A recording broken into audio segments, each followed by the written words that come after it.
ബിജു മേനോൻ്റെ അഭിനയമൊക്കെ കൊള്ളായിരുന്നു. പിന്നെ ഞാൻ നോക്കിയിട്ട് ഒന്നുകൂടെ നല്ലത് വെച്ച് കഴിഞ്ഞാൽ ബിജു മേനോനും ജോജി ജോൺ നമ്മളൊരു ക്ലാഷ് കോമ്പോ വെച്ചാൽ ഒരു ഫൈറ്റ് സീനിൽ പ്രതീക്ഷിച്ചിരുന്നു. പക്ഷെ അത് നമുക്കിതിൽ കാണാൻ പറ്റിയില്ല.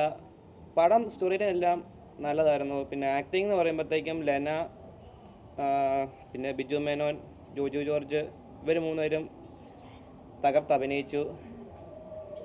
പിന്നെ ജിത്തു ജോസഫിൻ്റെ പടമായ കാരണം നമുക്കറിയാം ദൃശ്യം പോലെ പുള്ളി അത് നല്ല സക്സസ്ഫുള്ളായിട്ടേ കൊണ്ടുപോകുള്ളൂ. നല്ല രീതിയിൽ കളക്ഷൻ നേടുമെന്ന് പ്രതീക്ഷിക്കുന്നു. ഓക്കെ,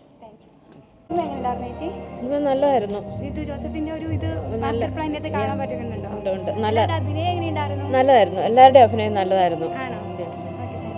കുഴപ്പമില്ല, നല്ല സിനിമയായ പുതിയൊരു പ്രമേയം നന്നായിട്ടുണ്ട്.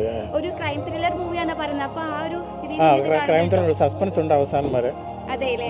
ഈ ബിജു മേനോനെ അതുപോലെ തന്നെ ജോജു ജോർജിനെ ആദ്യമായിട്ടുള്ള അഭിനയിക്കുന്ന അവരെ ഒരുമിച്ച് കോമ്പോ ചെയ്യുന്ന ആദ്യമായിട്ട് സിനിമയാണ്. അതെങ്ങനെയുണ്ടായിരുന്നു? നല്ല സിനിമയായ രണ്ടുപേരും മത്സരിച്ച് അഭിനയിക്കുന്നുണ്ട്. അതെ, ഓക്കെ, താങ്ക് യു. പുതിയൊരു പ്രമേയം കൊള്ളാം. Thank you.